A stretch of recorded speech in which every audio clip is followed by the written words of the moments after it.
দর্শক স্বাগত জানাচ্ছি একটি নার্সারি থেকে। আমাদের বর্তমান প্রাকৃতিক পেশার মধ্যে অন্যতম একটি পেশা হচ্ছে নার্সারি বিজনেস। এই নার্সারি বিজনেসে আপনাদেরকে জানিয়ে রাখি যে গত যে বন্যা হয়েছিল গত 7-8 মাস আগে নোয়াখালী অঞ্চলে লক্ষ্মীপুরে, এই নার্সারির মালিকরা অনেক ক্ষতিগ্রস্ত হয়েছেন। ইতিমধ্যে আমরা বিভিন্ন নার্সারি ঘুরে কয়েকটি আমরা যে প্যাকেজ আপনাদেরকে দেখিয়েছিলাম, আজকে আমরা একটু গ্রামের ভিতরে একটি নার্সারিতে এসেছি। সেটি হচ্ছে লক্ষ্মীপুর সদর উপজেলার ধেগুলি ইউনিয়নের যেই একটি গ্রাম রয়েছে মান্দারির পাশেই, যেখান থেকে দিগুলি শুরু হয়, 1 নম্বর ওয়ার্ডে আরাপত নার্সারিতে। আমরা আরাপত নার্সারিতে এসে যে দুরবস্থা দেখলাম, যে আরাপত নার্সারি ব্যাপকভাবে ক্ষতিগ্রস্ত হয়েছে বন্যার সময়, সেই ক্ষতিগ্রস্ত কাটিয়ে এখনো উঠতে পারেনি। তারপরও এই যে একটি পেশা, সেই পেশাটি না ছাড়তে পারতেছে না এই নার্সারির মালিক যারা রয়েছে, তারা এটাকে এখন আবার পুনরুজ্জীবিত করার জন্য কাজ করে যাচ্ছেন। মোটামুটি এখন অনেকগুলো চারা গজিয়েছে এবং বিভিন্ন ফুল ফলাদির চারা এখানে রয়েছে। আমরা একটু সরাসরি নার্সারি সম্পর্কে কি ধরনের গাছ রয়েছে এবং এই নার্সারিতে কেমন বন্যার সময় ক্ষতিগ্রস্ত হয়েছিল, তারা প্রণোদনা পায়নি বলে আমরা একটি তথ্য জানতে পেরেছি। এই বিষয়গুলো নিয়ে আমরা একটু তাদের সাথে কথা বলার চেষ্টা করব। আমরা একটু কথা বলি সরাসরি নার্সারি যিনি, তার বাবা এই পেশার সাথে জড়িত, বাবার সাথে সাথে ছেলেও এই পেশার সাথে জড়িত হয়েছেন, হাসান ভাই। হাসান ভাই, আপনাদের এই নার্সারির বর্তমান কন্ডিশন কি, কি কি ধরনের চারা রয়েছে? আপনারা কি বন্যার পরে কোনো প্রণোদনা পেয়েছেন কিনা? জি, আসসালামু আলাইকুম। আসলে আমরা আমাদের এখানে বিভিন্ন আইটেমের গাছ ছিল, ফল ফুল সহ সবজি আইটেম অনেকগুলো ছিল। জি। কিন্তু বন্যার কারণে বন্যায় ধরেন ফল গাছগুলা মারা গেছে, সবগুলাই, অধিকাংশ গাছে মারা গেছে, তেমন কিছু রয় নাই। এখন মোটামুটি আছে। সবজির মধ্যে ধরেন বেগুন আছে, মরিচ আছে, বিভিন্ন রকম ফুল আছে এবং কিছু ঔষধি গাছও আছে আমাদের এখানে। আর তার মধ্যে কিছু ফলের গাছ আমরা কালেক্ট করছি, আনছি, আছে ওগুলা। আর বন্যায় যে ক্ষতিগ্রস্ত হয়েছে সেইটা আসলে কোনো জেলা প্রশাসন থেকে কেউ আসি দেখে নাই, আর হচ্ছে আমার স্থানীয় কেন্দ্রিক ইউনিয়ন কৃষি কর্মকর্তা আসি দেখে গেছে, কিছু করছে, কিন্তু বলে গেছে, কিন্তু কার্যকরী কোনো পদক্ষেপ এখন পর্যন্ত নেয়নি। অর্থাৎ বন্যা পরবর্তী আপনাদের এই যে এত বড় একটা নার্সারি, এটা কৃষি কর্মকর্তা পরিদর্শন করেছেন, কিন্তু যেভাবে আশ্বস্ত করা হয়েছিল প্রণোদনা দেওয়া হবে বা এটাকে পুনরুজ্জীবিত করার জন্য সরকারিভাবে সহযোগিতা করা হবে, সে ধরনের কিছু এখনো করা হয়নি। আমি যেটা জানতে পারছি, শুধুমাত্র 2 বস্তা সার এখানে দেওয়া হয়েছে। আবার বাবা বলেছিল, আমরা চাই যে শুধু 2 বস্তা সারে সীমাবদ্ধ রেখে এই প্রকৃতিকে রক্ষা করা যাবে না। প্রকৃতি রক্ষা করতে হলে এদের পাশে সরকারি প্রণোদনা নিয়ে দাঁড়াতে হবে, এই প্রত্যাশা আমাদের থাকবে। আমরা এখন একটু দেখবো কি ধরনের গাছ এখানে রয়েছে। আমরা যদি প্রথমে আপনাদেরকে দেখাই যে এখানে তারা বন্যা কাটিয়ে এখন নিজেদের প্রচেষ্টা আবারও বিভিন্ন ঋণ সহায়তা নিয়ে তারা আবারও এটি চালু করেছে। আমরা দেখতে পাচ্ছি যে এখানে এগুলা হচ্ছে কি ফুল, অ্যাঙ্কর গাঁদা। এগুলা ফিস কত করে বিক্রি করেন? 50 টাকা করে বিক্রি করি। 50 টাকা করে আপনারা এগুলা কি মার্কেটে নিয়ে বিক্রি করেন? আর এখানে যদি আসে কেউ আসলে হয়তো কিছু কম রাখা যাবে, অর্থাৎ বেশি নিলে একটু কম রাখবেন। কম রাখা জি দর্শক, যারা হয়তো নিজেদের আঙিনাতে শতাধিক বা 50 বা 20টা লাগাতে চান, তারা আসলে কিন্তু তাদের জন্য কমই রাখা হবে বলে আমাদেরকে জানিয়েছে। এমনিতে 50 টাকা করে বিক্রি করা হয়। আমরা একটু দেখবো যে এদিকে আবার আমার পেছনে রয়েছে কিন্তু বেগুন গাছ রয়েছে, যেটা শীতকালীন সবজি যেটি লাগানো হয়। এই যে বেগুনটা রয়েছে, এটি কি সারা বছর লাগানো যায়? এটা সারা বছর লাগানো যায়। সারা বছর লাগানো যায়। এগুলা ফিস কত করে বিক্রি করেন? 20 টাকা করে বিক্রি করি। আমরা দেখতে পাচ্ছি যে আমরা ওদিকে যদি দেখাই যে মরিচের চারা রয়েছে, মরিচ গাছগুলো কত করে বিক্রি করেন? 20 টাকা পার পিস। 20 টাকা। এগুলা কি বাড়ির আঙিনাতে লাগানো যায়? হ্যাঁ, বাড়ির আঙিনাতে লাগানো যায়। এগুলা 12 মাসই 20 টাকা করে পাচ্ছেন। বড় জাতের মরিচ যেটি আপনারা সরাসরি উপলব্ধি করবেন, যে আমরা একটু দেখাই।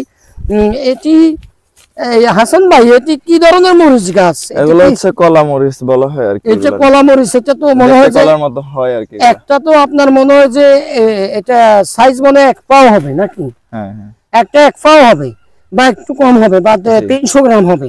হ্যাঁ, এখন 200 গ্রাম 300 গ্রাম একটা মরিচ একটু বড় করে দেখান স্যার। এই যে 200 গ্রাম 300 গ্রাম এটা ফিস কত করে বেচেন? এগুলো বেশি 50 টাকা করে। এগুলা কি সারা বছর বাড়িতে লাগানো যায়? সারা বছর লাগানো যায়। হ্যাঁ, এটি সম্ভবত ছাদের উপরও লাগানো যায়, ছাদে টবে বা টবে লাগানো যায়। যারা শখের বসে লাগাতে চান তারা ধরেন টমেটোর মতো আর কি, মাছ বা বিভিন্ন তরকারির সাথে চটচড়ি করে খাওয়ানো, চটচড়ি করে টমেটোর মতো খাওয়া যায়, মাছ বা বিভিন্ন তরকারির সাথে অত্যন্ত সুন্দর। আমরা যদি আরেকটু দেখাই, এবং কি ধরনের সাইজ এইটা কি গাছ? আঙ্গুর ফল। এটা হচ্ছে আঙ্গুর গাছ। আঙ্গুর গাছ, হ্যাঁ। আঙ্গুর গাছ দেখতে পাচ্ছেন। এগুলো পিস কত করে বিক্রি করেন? এগুলো আমরা 150 টাকা ধরে বিক্রি করি। 150 টাকা। আমরা এখন বিদেশি ফল গাছ, যেটা আঙ্গুর ফল গাছ, একেবারে সুস্বাদু একটি ফল, সেই গাছ কিন্তু 150 টাকা আমরা পাচ্ছি। এটা কতদিনের মধ্যে ফল আসতে পারে? এগুলো 6 মাসের মধ্যে ফল আসবে। এগুলো কলম আর কি। 6 মাসের ভিতরে আপনারা কলপ লাগিয়েছেন? এগুলা কলম আমরা রংপুর থেকে আনছি। রংপুর থেকে এগুলা আপনারা 150 টাকায় আঙ্গুর গাছ পাচ্ছেন। এই নার্সারি থেকে নিতে পারেন আপনারা এখানে যোগাযোগ করে। আমরা যদি আরেকটু দেখাই, এদিকে সুন্দর একটা ফুল গাছ দেখা যাচ্ছে, অত্যন্ত সুন্দর কোয়ালিটির ফুল, যেটি আমরা দেখাই। এত সুন্দর ফুল মানে আমার মনে হয় যে আমি দেখি নেই। এটা পিস কত করে? এই ফুলটা পিস কত করে? 50 টাকা করে বিক্রি করি ভাই। 10 টাকা করে? 50 টাকা করে। দর্শক, 50 টাকা। এটা কি ফুল? এগুলো হচ্ছে জিনিয়া ফুল। জিনিয়া ফুল অত্যন্ত সুন্দর, একেবারেই প্রকৃতির একটি নিদর্শন বলা চলে। যে একেবারে লাগে যেন কি কৃত্রিম ভাবে দেওয়া হয়েছে কালার, এত সুন্দর লাগতেছে এই জিনিয়া ফুল গাছ। যদি আরো দেখাই, অনেকগুলো রয়েছে। আমরা আরেকটু ভেতরে যাবে। এদিক পেয়ারা, এগুলা ছোট, এগুলা কি ছোট আপনারা বিক্রি করেন? না, এখন বিক্রি করি না। এগুলা মোটামুটি সাইজ 5 ফিট বড়, পর্যন্ত, 5 ফিট লম্বা হওয়ার পরে বিক্রি করেন। কেমন? হ্যাঁ, এগুলা থাই পেয়ারা 12 মাসি। আর ছোট কেউ নিতে চাইলে বিক্রি করেন না? অবশ্যই করি। এগুলো এখন পার পিস কত করে? 30 টাকা দরে বিক্রি করি। এগুলো 30 টাকা দরে আপনারা পাচ্ছেন। 12 মাসি যে থাই পেয়ারা বলা হয়। রাখা আছে লিচু গাছ, এগুলা পিস কত করে বিক্রি করেন? এখানে ধরেন এগুলো আছে বোম্বাই জাতের লিচু, আর এটা আছে চায়না 3 লিচু। এখানে 2 ধরনের লিচু গাছ আমরা পেয়েছি, একটি হচ্ছে বোম্বাই লিচু আর একটি হচ্ছে চায়না 3। চায়না 3 লিচু রাখা হচ্ছে। এগুলা জাত কোনটা কত করে? এটা হচ্ছে বোম্বাইটা আমরা 200 টাকা বিক্রি করি, আর চায়না 3 যেটা, ওটা হচ্ছে আমরা 300 থেকে 350 টাকার মধ্যে বিক্রি করি। অর্থাৎ চায়না 3টা 300 থেকে 350 টাকা আপনি এখানে পাচ্ছেন। এছাড়াও বোম্বাই 3 200 টাকা আপনি পাচ্ছেন। লিচু গাছ যারা বাড়ির আঙিনায় নিতে চান তারা এখানে আসতে পারেন। আমরা এদিকে যদি দেখাই, এদিকে আমলা গাছ রয়েছে, যেটি একেবারে যে কোনো জায়গায় লাগালে কিন্তু হয়, বাড়িতে একটি করে আমলা গাছ লাগাতে পারেন। সেটি আমরা এখানে দেখতে পাচ্ছি যে অত্যন্ত সুন্দর এখানে আমলা গাছ রয়েছে, সেটি আমরা সরাসরি আপনাদেরকে দেখাচ্ছি। দর্শক, এখানে যে ডালিম রয়েছে, দর্শক ডালিম গাছ রয়েছে, আমরা ডালিম গাছ দেখবো। এটা ডালিম গাছ। জি, এগুলো ডালিম। এটা কত করে? ডালিমের কলম 150 টাকা করে বিক্রি করি আমরা। 150 টাকা করে ডালিমের কলম বিক্রি হচ্ছে। 150 টাকা। এই আরাফাত নার্সারিতে আপনারা নিতে পারেন যোগাযোগ করে। আরাফাত নার্সারির সাথে ডালিমের কলম 150 টাকা। এর সাথে যেটা রয়েছে, এটা কি গাছ? জলপাই গাছ। জলপাই গাছ। জলপাই কত করে পিস? জলপাই আমরা 50 টাকা ধরে বিক্রি করি। 50 টাকা করে জলপাই পাচ্ছেন। এরপরে আমরা এদিকে যে আমলা গাছের কথা আমরা আগেই বলেছিলাম, আমলা গাছ পাচ্ছেন।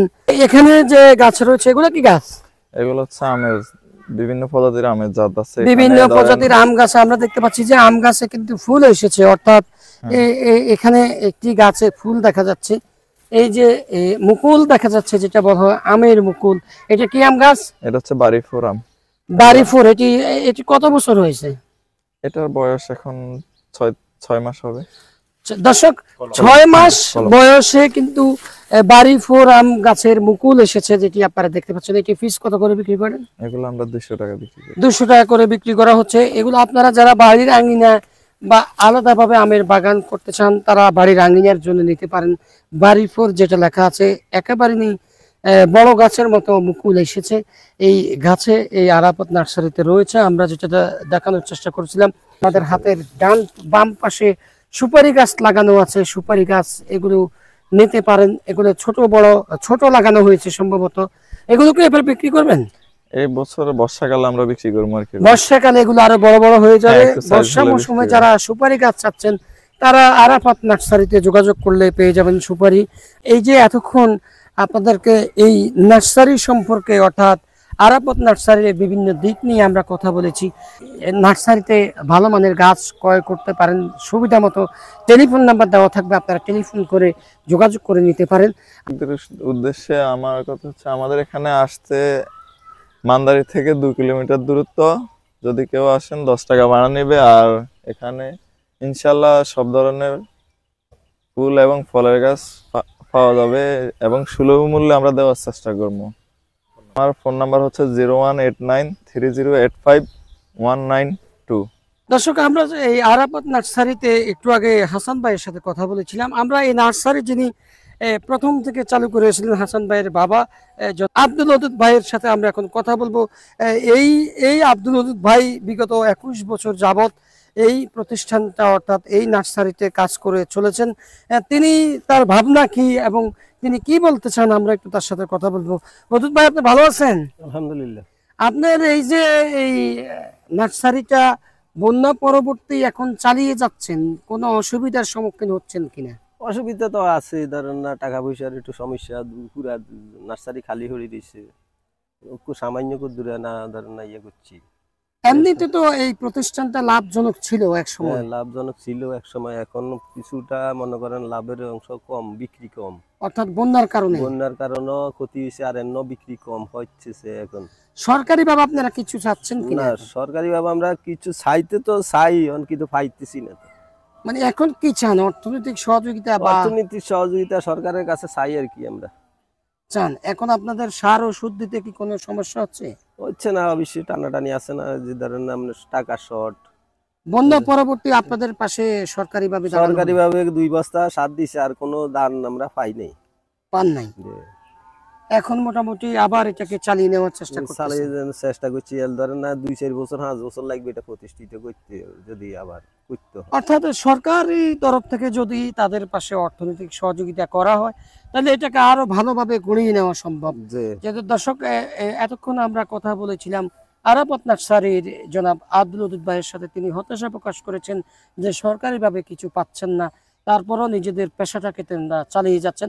আমি আবার অনুরোধ করব সরকারি কর্মকর্তাদের অবশ্যই এই সমস্ত নার্সারিগুলোর পাশে দাঁড়ানো উচিত। আমরা প্রশাসনিক কর্মকর্তাদের কাছে আমাদের অনুরোধ থাকবে যে বিশেষ করে এই ধরনের যে নার্সারিগুলো আছে, বিশেষ করে লক্ষ্মীপুরের অঞ্চলে বা গ্রামগঞ্জে, সেগুলোকে বাঁচিয়ে রাখার জন্য অবশ্যই বন্যা পরবর্তী যে কর্মসূচি হাতে নেওয়া হয়েছিল সেটি সঠিকভাবে বাস্তবায়ন করা হোক এবং এই আরাপত নার্সারিকে যাতে অন্তত তারা কিছু না দিতে পারলে তাদেরকে এসে বিভিন্ন সুযোগ সুবিধা, যেমন ধরেন তাদেরকে পরামর্শ যে এইভাবে করলে এটি এগিয়ে যাবে, ভালো হবে, সরকারিভাবে সেই হাত বাড়িয়ে দেওয়া হোক। আমরা সেই প্রত্যাশা রেখে আরাপত নার্সারি থেকে আপাতত বিদায় নিচ্ছি। সবাই ভালো থাকবেন। ধন্যবাদ সবাইকে।